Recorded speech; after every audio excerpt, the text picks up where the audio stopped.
अवधूत चिंतन श्री गुरुदेव दत्त. श्री स्वामी समर्थ. स्वामी तुम्हा सर्वांना सुखात आनंदात ऐश्वर्यात ठेवोत ही स्वामी माऊली चरणी प्रार्थना. या भक्तिमय चॅनलवर स्वामी भक्तांचे स्वागत आहे. स्वामी तुम्हाला आज तुम्ही कुठल्याही नकारात्मक घटनेत अडकू नये, कुठल्याही संकटात अडकू नये, चुकीच्या मार्गाचा अवलंब करू नये म्हणून मार्गदर्शन करत आहेत. म्हणून आजचा संदेश शेवटपर्यंत ऐका. आज स्वामी तुमच्यासाठी काहीतरी महत्त्वपूर्ण गोष्ट सांगत आहेत.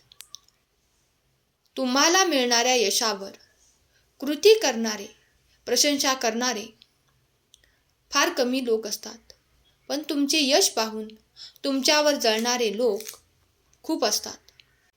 आपण या संदेशातून तुमच्यावर जळणाऱ्या लोकांची लक्षणे पाहणार आहोत. त्यासाठी हा संदेश तुम्ही शेवटपर्यंत ऐका.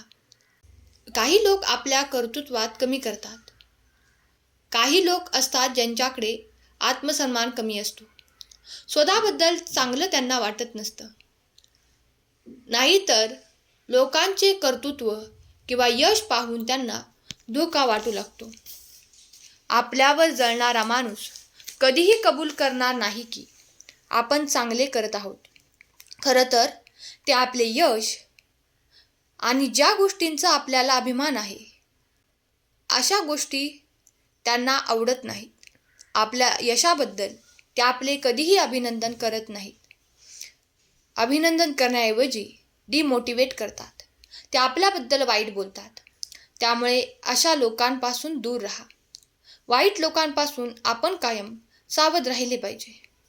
कारण आपल्याला तात्पुरते केलेले कौतुक छान वाटतं, पण ते आपल्या पाठीमागून आपल्याबद्दल वाईट चिंतात.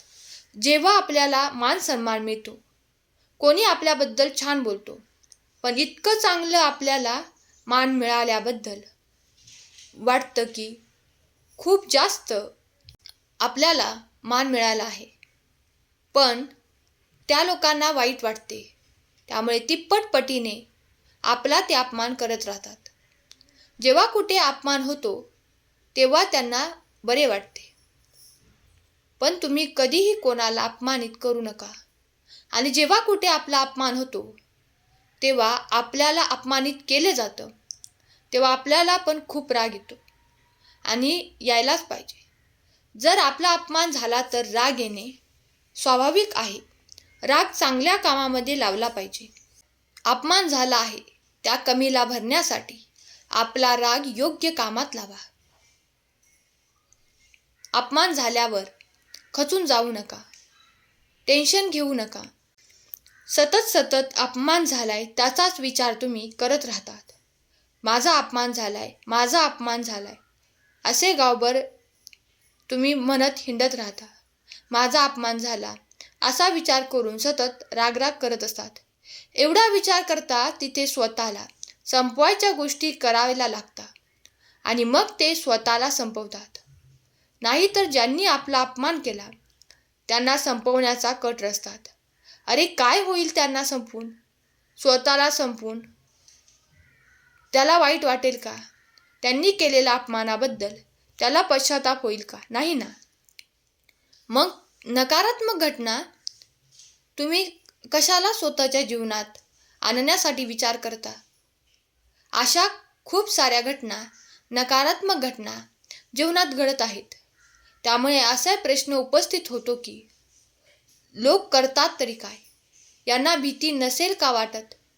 वास्तविक परिणामांची चिंता न करता असे निर्णय घेण्याची त्यांची इच्छा तरी कशी काय होते? त्यांची हिंमतच तरी कशी काय होते? खरं तर असे निर्णय घेण्याची क्षमता प्रत्येकामध्ये असते आणि ती क्षमता अपमानातूनच बाहेर येते.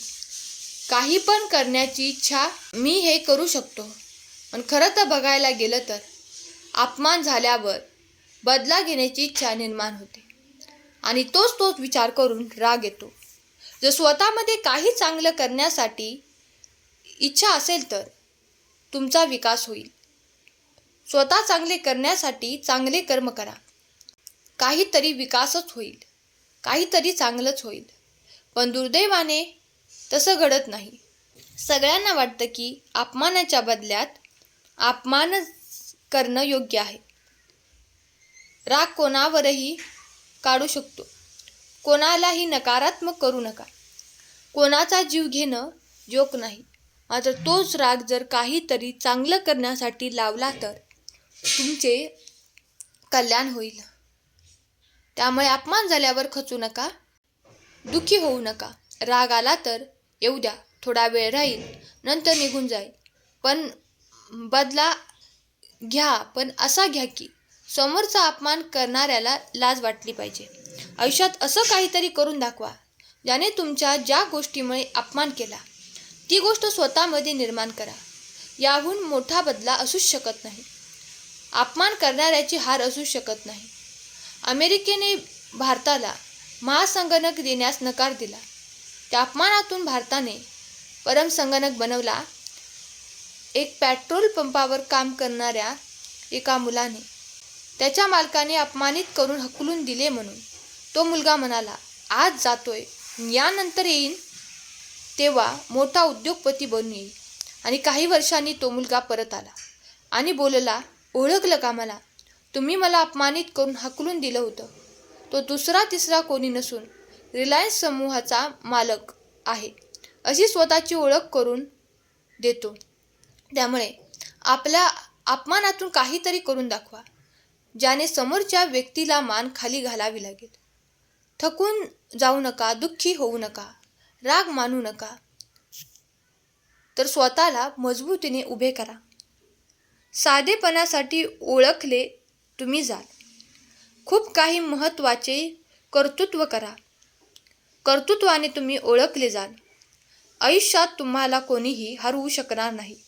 कारण जर तुम्ही स्वतःच्या मनाला हरू दिलं नाही तर तुम्हाला कोणीच अपयशी करू शकत नाही.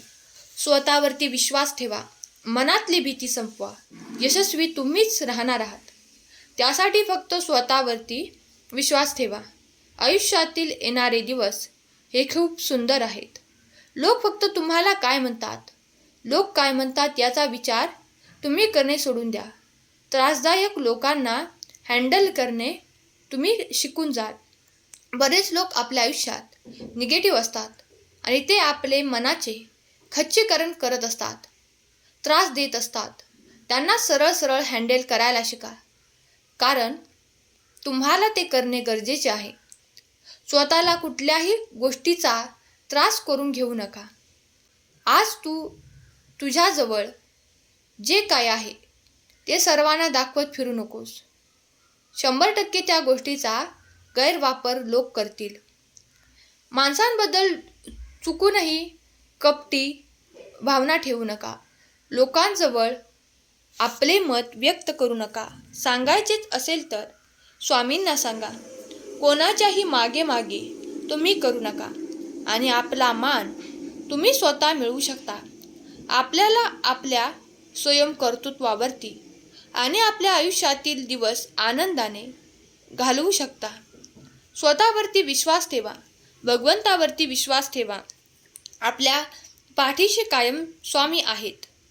तर तुम्ही विजय नक्कीच प्राप्त करणार आहात. संदेशाला लाईक करा आणि प्रियजनांना शेअर करा. स्वामी तुम्हाला आनंद सुख देत आहेत. विश्वासाने स्वामी भक्तीत रममान व्हा. स्वामी तुमच्यासाठी तुमच्या सर्व इच्छा आकांक्षा पूर्ण करोत. यश, पैसा, समृद्धी सर्व तुम्हाला प्राप्त हो. ही स्वामींचरणी प्रार्थना. केलेली सेवा स्वामींचरणी अर्पण करते. आजचा संदेश शेवटपर्यंत ऐकल्याबद्दल धन्यवाद. श्री स्वामी समर्थ. जय जय स्वामी समर्थ.